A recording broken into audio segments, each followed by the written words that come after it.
La reconnaissance de Jérusalem, comme capitale d'Israël par le président américain, a suscité une vague de condamnation à travers toute la planète, alors que l'on redoute des violences lors de la prière du vendredi.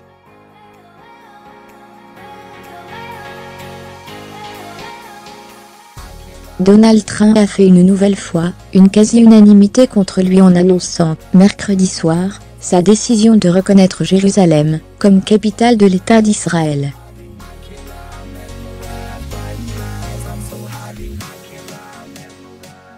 Cette initiative a même déclenché une levée de boucliers en Cisjordanie et à Gaza.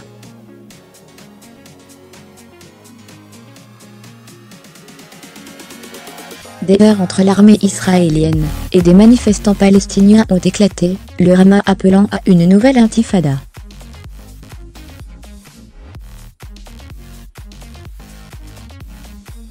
Dans la communauté internationale, les réactions ont témoigné d'une très large réprobation teintée d'inquiétude face aux conséquences potentiellement explosives de l'annonce du président américain.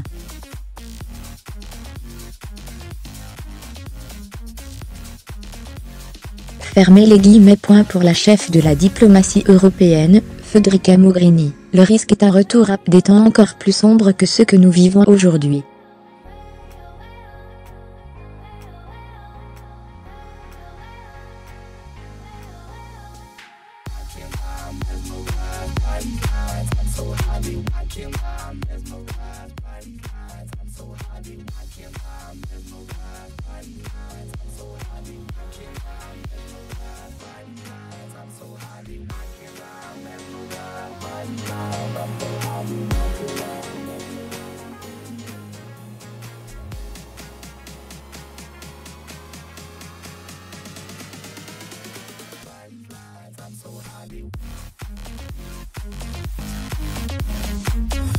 Pour le Canada, le Premier ministre Justin Trudeau, en visite en Chine, a affirmé que son pays ne déménagerait pas son ambassade à Jérusalem et la maintiendrait à Tel Aviv, marquant ainsi clairement son désaccord avec Amn.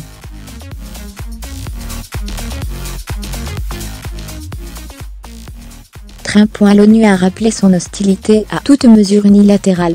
Car l'initiative solitaire de Donald Trump a pris de biais une communauté internationale ayant toujours refusé de reconnaître en Jérusalem la capitale de l'État hébreu.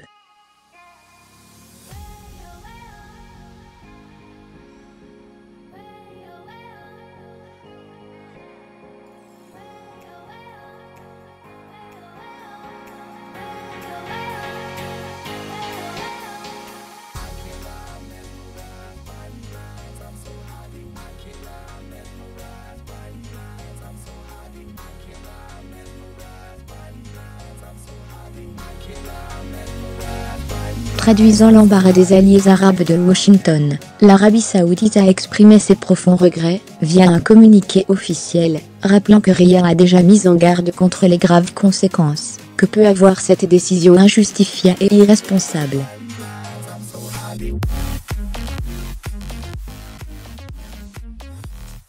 L'Arabie saoudite, principal partenaire des États-Unis dans le Golfe, dit espérer voir l'administration américaine revenir sur cette décision qui va à l'encontre des droits historiques des Palestiniens à Jérusalem.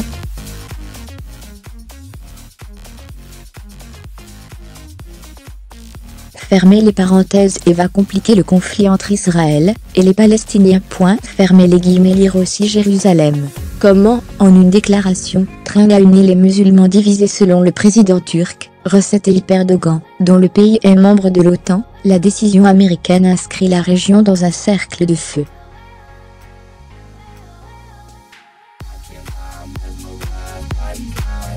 Oh Trump, que fais-tu?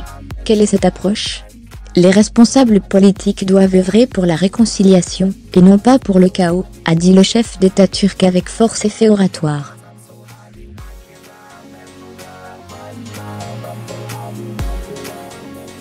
L'effervescence est sensible dans le monde musulman, où des rassemblements ont eu lieu dans plusieurs pays, du Pakistan à la Turquie en passant par la Jordanie et la Tunisie.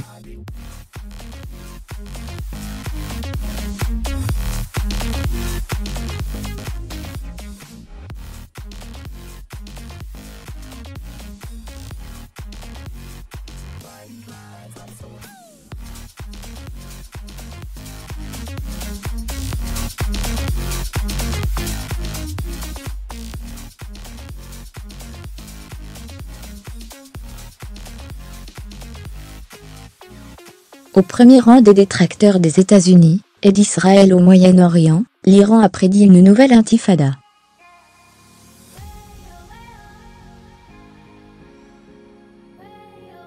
Le ministère iranien des Affaires étrangères a dénoncé une provocation et une décision insensée de la part des États-Unis.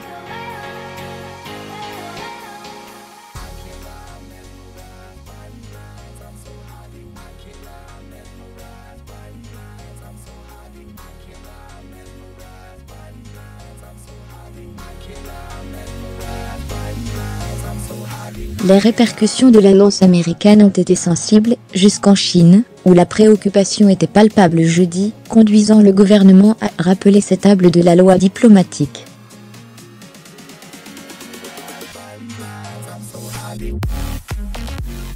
Le statut de Jérusalem est une question compliquée et sensible, qui doit être résolue par le dialogue, a estimé le porte-parole du ministère chinois des Affaires étrangères Zhang Xiluan.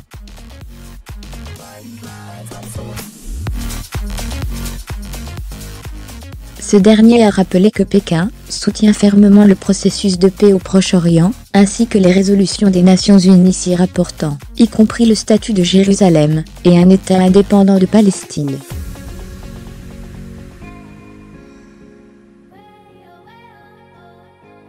L'Afrique n'a pas été en reste. Moussa Faki Mahamat, le président de la Commission de l'Union africaine, a ainsi souligné, dans un communiqué, que celle-ci regrette cette décision, qui ne fera qu'accroître les tensions dans la région, et au-delà, et compliquer davantage la recherche d'une solution au conflit israélo-palestinien.